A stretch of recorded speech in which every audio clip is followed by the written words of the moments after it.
বিসমিল্লাহির রহমানির রহিম। প্রিয় শিক্ষার্থীবৃন্দ, আসসালামু আলাইকুম। আজকে আমরা শতকরার উপর পার্ট 2 নিয়ে তোমাদের সামনে আলোচনা করব। পার্ট 2 এর বিষয়বস্তু হলো খুচরা মূল্য অথবা বিক্রয় মূল্য নিয়ে।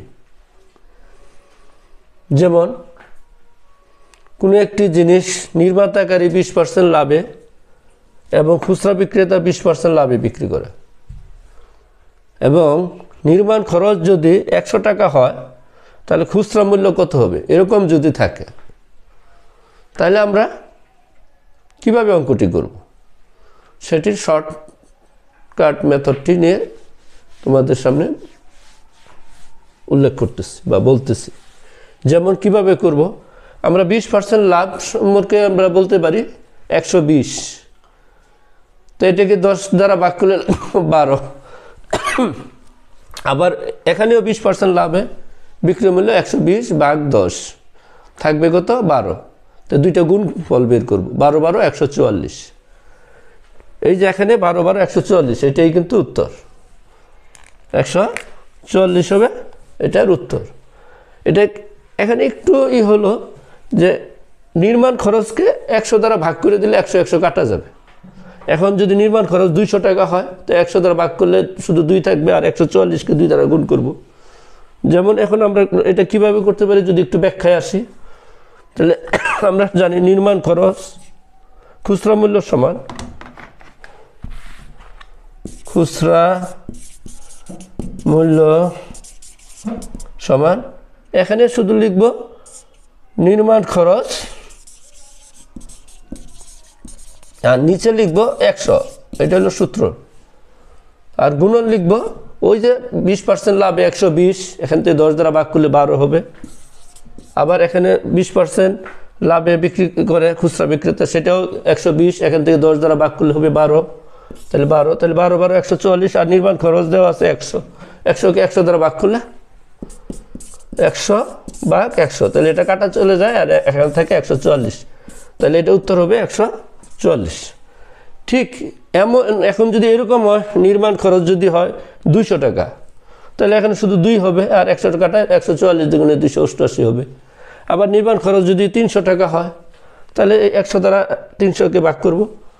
এই 100-র পরিবর্তে আমরা এখানে লিখি, আমরা এরকম যদি হয় নির্মাণ খরচটা যদি 200 টাকা হয়, তাহলে এখানে 200 দিব আর নিচে কত 100 দিব, কাটা দেওয়া 2 থাকবে, 2 দিয়ে গুণ করলে 288 হবে।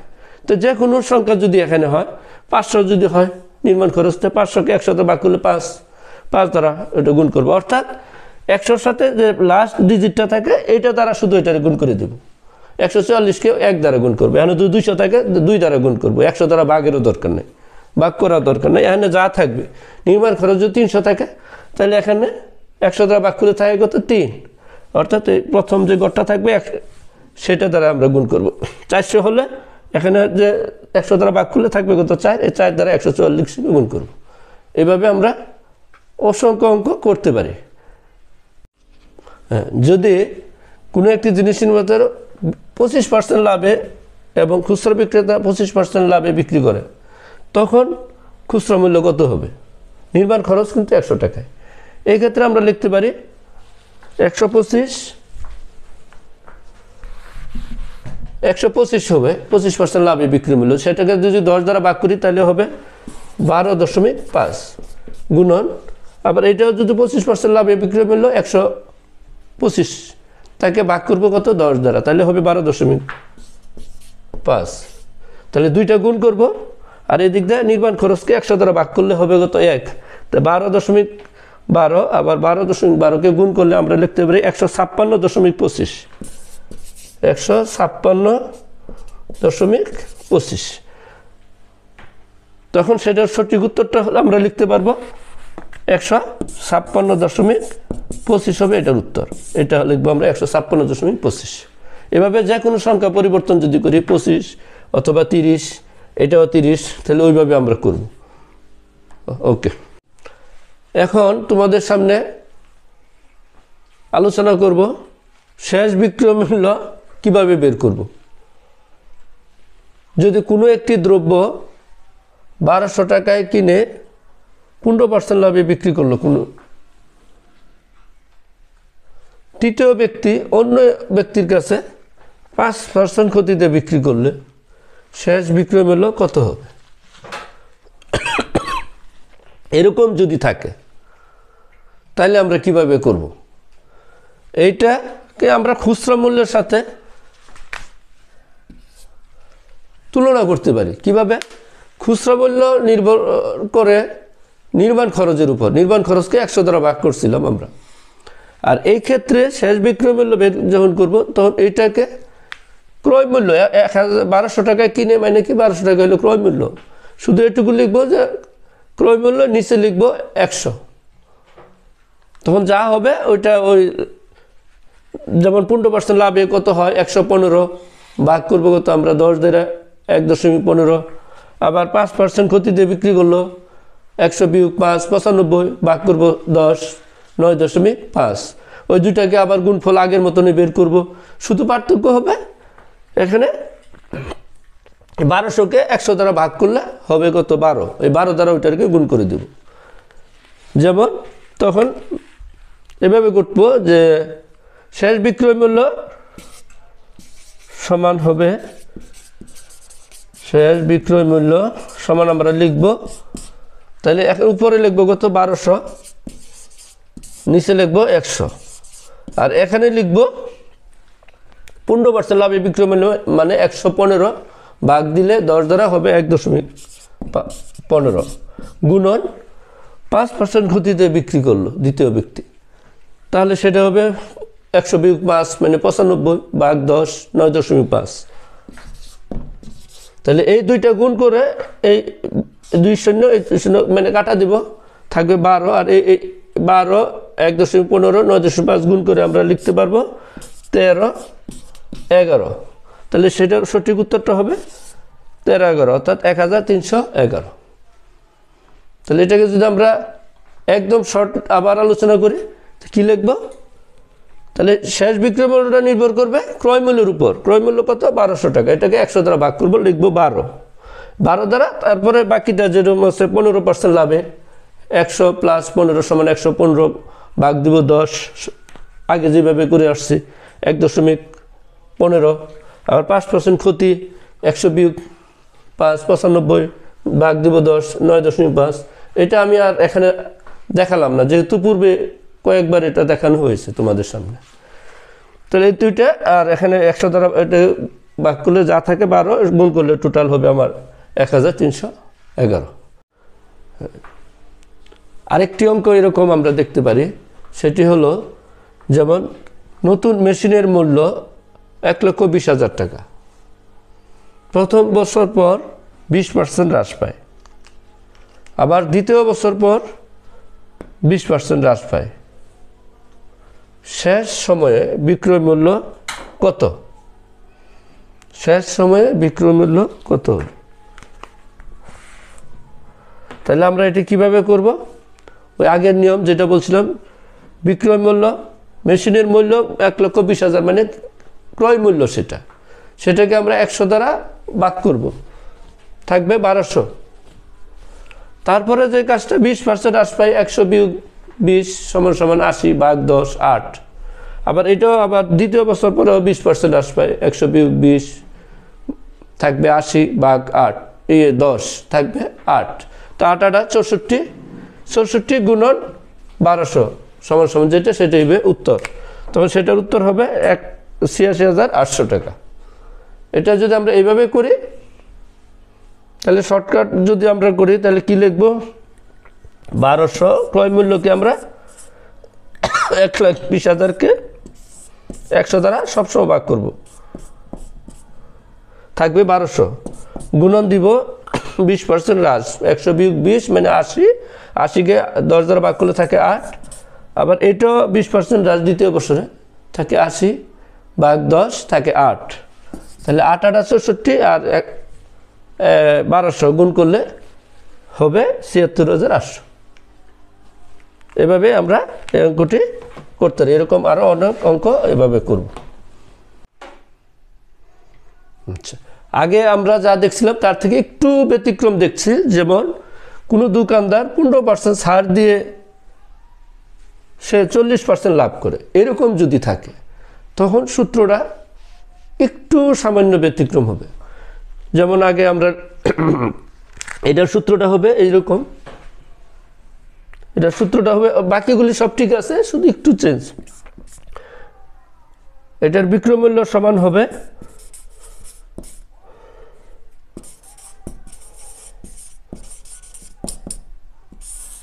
ছাড়ে বিক্রয় মূল্য, নিচে লিখবো ছাড় দিয়ে যেটা বিক্রয় মূল্য হবে এটা নিচে লিখবো, আর উপরে লিখবো ক্রয় মূল্য আগের মতনই লিখবো, আর গুণন শুধু একটা লিখবো, যখন লাভে বিক্রয় মূল্য 15% লাভে বিক্রয় মূল্য। তো সবসময় যদি ছাড় দেওয়া থাকে এবং লাভ দুইটা উল্লেখ থাকে তাহলে ছাড়টা সবসময় লিখবো নিচে, বা কমিশন যদি কথাটা থাকে তাহলে সেটা নিচে লিখবো ছাড়ে বিক্রয় মূল্য, আর উপরে লিখবো এখানে কত ছাড়ে বিক্রয় মূল্য,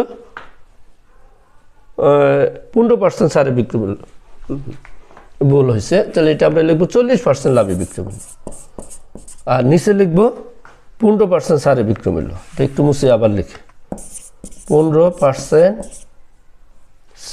ছাড়ে বিক্রয় মূল্য।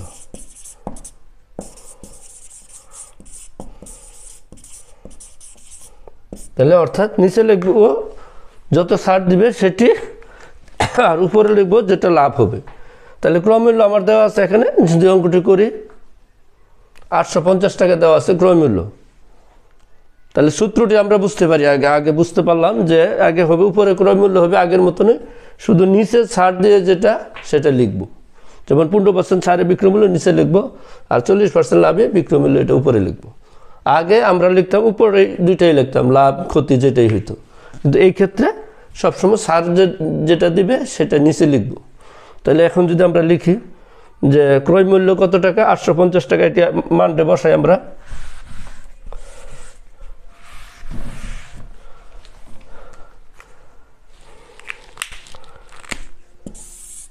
তাহলে ক্রয় মূল্য কত আছে আমার এখানে 850। এখন 15% ছাড় দিয়ে বিক্রয় মূল্য হয় 100 বিয়োগ 15, 85, 10 দ্বারা ভাগ করলে হবে 8.5। ওকে, তারপরে হলো 40% লাভের বিক্রয় মূল্য 140 ভাগ 10 থাকে কত 14। তাহলে আমি 850কে 14 দ্বারা গুণ করবো, 8.5 দ্বারা ভাগ করবো, ভাগ করলে যেটা হবে উত্তর 1400। সেই উত্তরটি হলো খ নাম্বার হবে সঠিক উত্তর। তাহলে আবারও বলতেছি অঙ্কটা কিভাবে করব, ক্রয় মূল্য লিখবো আর নিচে ছাড় দিয়ে যেটা বিক্রয় মূল্য সেটা নিচে লিখবো সবসময়। তাহলে 15% ছাড়ে বিক্রয় মূল্য হবে কত, 100 বিয়োগ 15 মানে 85, ভাগ দিব কত 10 দ্বারা হবে 8.5, আর লাভটা হবে উপরে 40% লাভে বিক্রয় মূল্য 140 ভাগ আমরা 10 দ্বারা ভাগ করলে হবে 14, উপরে তাহলে 850 গুণন 14 ভাগ 8.5 হবে 1400। এটাই হবে সঠিক উত্তর। অনুরূপ আরেকটি অঙ্ক নিয়ে আমরা আলোচনা করছি, সেটি হলো একটি দ্রব্যের ধার্য মূল্যের 8% কমিশন দিয়ে 15% লাভ করে যে দ্রব্যের ক্রয় মূল্য 280 টাকা, তার ধার্য মূল্য বা নির্ধারিত বিক্রয় মূল্য কত। তাহলে এখানে যে একটা জিনিস লক্ষণীয় যে ধার্য মূল্য আর নির্ধারিত বিক্রয় মূল্য একই রকম, একই ক্যাটাগরির অঙ্ক। তাহলে সেক্ষেত্রে আমরা কিভাবে করব অঙ্কটি, যদি লিখি আমরা ধার্য মূল্য সমান, তাহলে ধার্য মূল্য বা বিক্রয় মূল্য সমান, বিক্রয় মূল্য এর আগে আমরা করছিলাম যে বিক্রয় মূল্য সমান নিচে লিখি আমরা কমিশন দিয়ে বিক্রয় মূল্য, আর উপরে হবে ক্রয় মূল্য গুণন লাভে বিক্রয় মূল্য, 15% লাভে বিক্রয় মূল্য। তাহলে আমরা এখানে লিখতে পারি প্রথমে 8% কমিশনের বিক্রয় মূল্য হবে 100 বিয়োগ 8 অর্থাৎ 92, আর উপরে হবে ক্রয় মূল্য হবে 280 গুণন 15% লাভে বিক্রয় মূল্য হবে 115 টাকা। তাহলে আমরা এটি দুইটা গুণ করে 92 দিয়ে ভাগ করলে উত্তর দাঁড়ায় 350 টাকা। তাহলে এটার উত্তর হলো 350। আরেকটি অঙ্ক আমরা দেখতেছি যে তালিকায় লিখিত মূল্যের উপর 10% কমিশন দিয়ে বিক্রি করায় 20% লাভ হয়। তো ক্রয় মূল্যের উপর শতকরা কত টাকা বেশি মূল্য তালিকায় ধার্য ছিল। এই ক্ষেত্রে ক্রয় মূল্য এখানে উল্লেখ নেই। এর আগের যে কয়টি অঙ্ক করেছিলাম সেটির মধ্যে ক্রয় মূল্য উল্লেখ ছিল। এখানে ক্রয় মূল্য যেহেতু উল্লেখ নাই, সেক্ষেত্রে আমরা ধরে নিব যে মনে করি ক্রয় মূল্য 100 টাকা। সেই ক্ষেত্রে অঙ্কটি হবে আগের মতো নয়। যেমন আমরা কি লিখবো এখানে, তালিকা মূল্য বা প্রথমে ধার্য মূল্যটা আমরা লিখি। ধার্য মূল্য সমান লিখব